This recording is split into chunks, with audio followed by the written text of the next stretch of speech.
You got a hot box. I hate the way Wendy fights. You a hoe from Hampton. Ashley be outside. And we had to go to Sing Sing. What did Sing Sing rhyme with?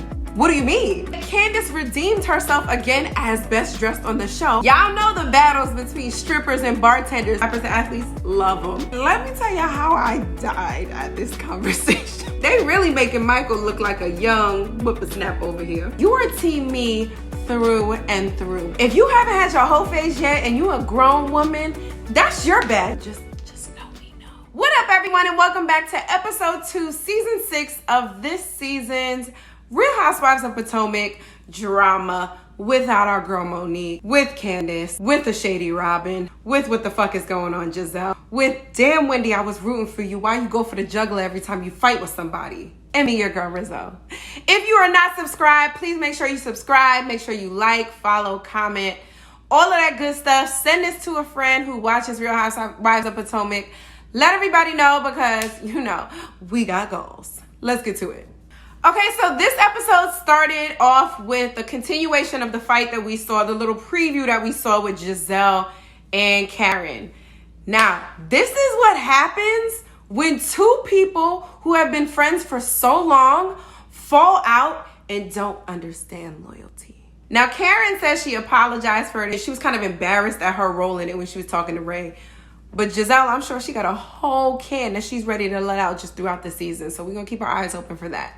But I will say, Karen said, you got a hot box, you a hoe from Hampton, and we had to go to Sing Sing. Now, I realize everybody in the room didn't understand any of those references, but let me tell you. First and foremost, you are a Hampton hoe. Listen, we can just get that out the way. If you haven't had your whole face yet and you a grown woman, that's your bad. You were supposed to do that in college, okay, sis?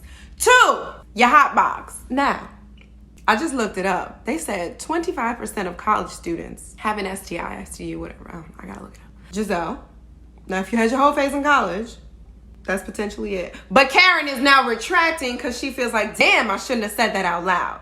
Also, you saw Giselle's reaction to it was like, what are you talking about? Oh my God, you know? 3, we went to Sing Sing. Now, I don't know if this is just a New York thing, but we all know that Sing Sing means jail. What did Karen have to go to jail for Giselle? Why did she have to bail her out? What happened? And Karen's excuse of like, oh, it just rhymed. What did Sing Sing rhyme with? Not hot box. Ding, ding. You didn't say anything that rhymes with Sing Sing. But I appreciate you trying to be a friend and saying, you know what I'm saying? You're doing it correctly because you're like, damn, I shouldn't have gone and revealed the secrets that we had as friends. Now that we've fallen out. But I don't think we'll ever get to the bottom of it, but just know we know. And it's okay. All of that is okay. And when Karen was speaking about the fight later, she said, oh, Giselle really isn't mad at me. She's mad essentially at her failed relationship with Jamal. Now, Karen, I don't think that's totally right. I think your comments that you made during the reunion last year would make somebody mad, okay? You were doubting her relationship. You were calling out all the drama. You were talking about her man in the moment. There was a lot of mean and nasty things that you were saying to your friend. So yes, I'm pretty sure she's mad about the Jamal thing.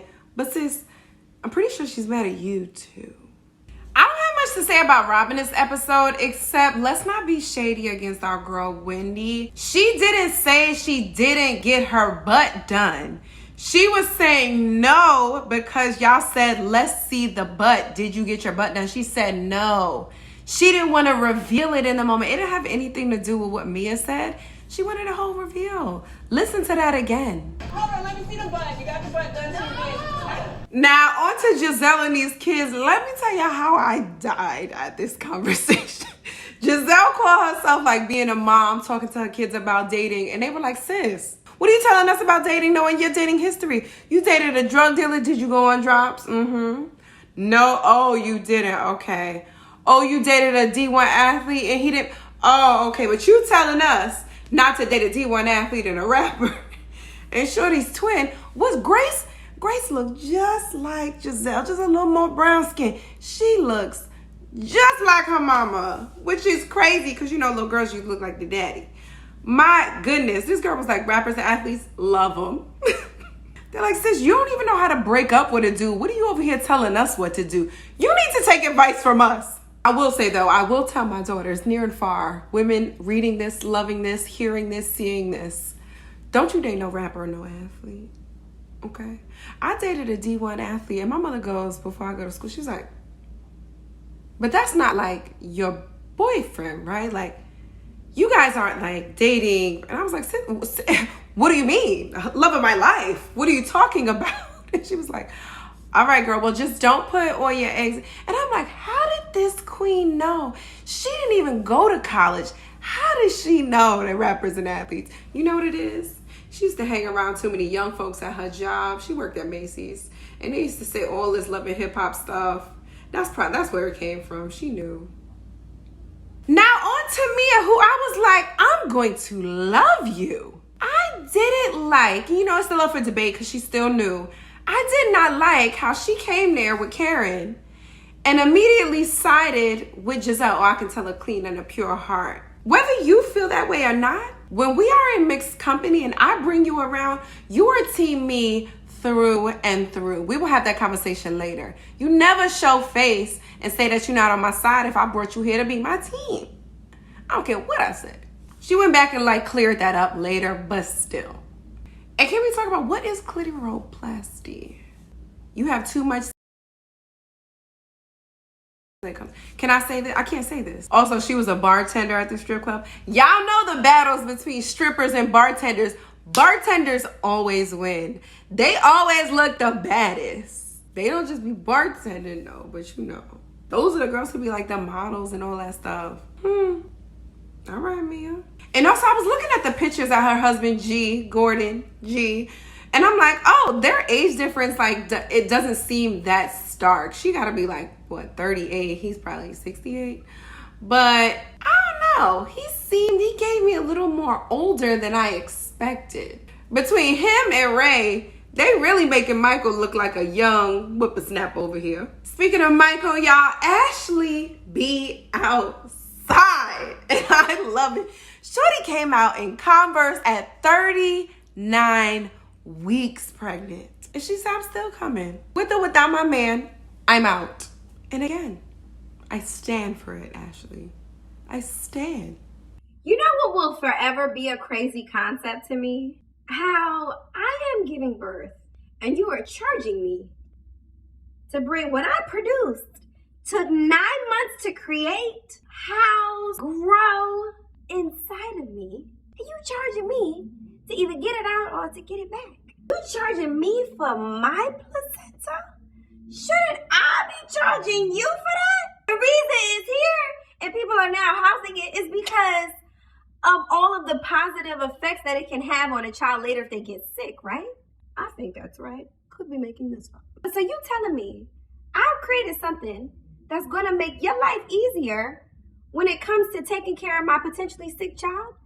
I am literally creating a cheat code for you so you have less work to do if something happens to my child and you are charging me? What? I'm gonna just go ahead and skip past the fact that Ashley mentioned that they're not having sex, but God gave her multiple holes. What works for you works for you. I'm just worried about seeing all these women putting stuff in their mouths and not getting nothing in return. Michael, you better not. If we got another season of Michael making Ashley look like a fool. Next up, y'all, we saw Candace putting in work as an actress, and she was actually good.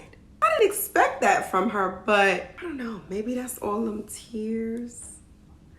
I don't know, but she was actually really good. I was surprised. I'm a little worried about Chris managing her because business and family, like, when do you actually turn off? When you go home. We saw how Kendu and Mary went.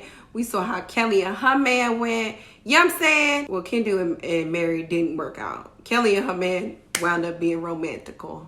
I don't know what's going to happen with these two, and I'm actually worried. And I will say, Candace redeemed herself again as best dressed on the show with this look right here. This is what we needed to see. Not that shit from last week. Girl, I'm glad you got rid of all that. Look at the crease. Look at that dress, the hair, the makeup. This is it, Candace. More of this, less of that. And last but not least, we got my girl, Wendy. I love Wendy's laugh.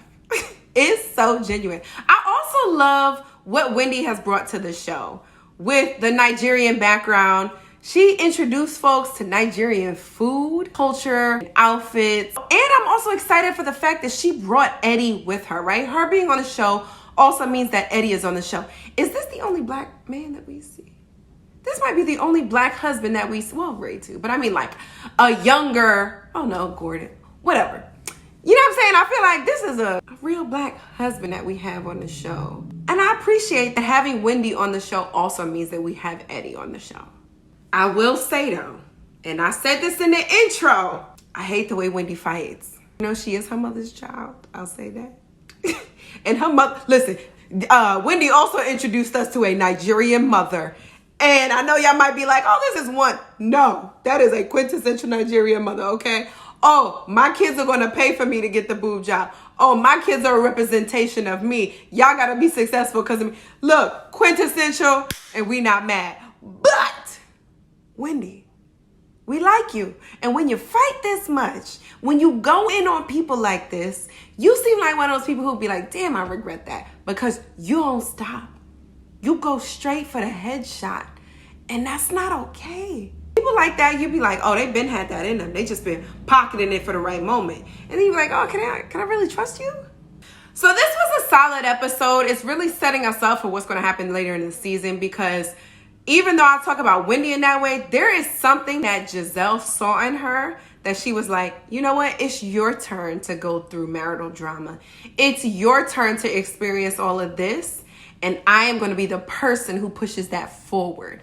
So something there comes up. And that's when we really see Wendy like, okay, hold up. F all these cameras, sis. Here's what you're not going to do. You're not going to break my family structure down. So I'm excited for what's to come. That was episode 2 of season 6 of Real Housewives of Potomac. I'll see y'all next week. And before I go, don't forget to like, subscribe, comment, follow, forward, pass this to a friend. I will see y'all next week. Bye.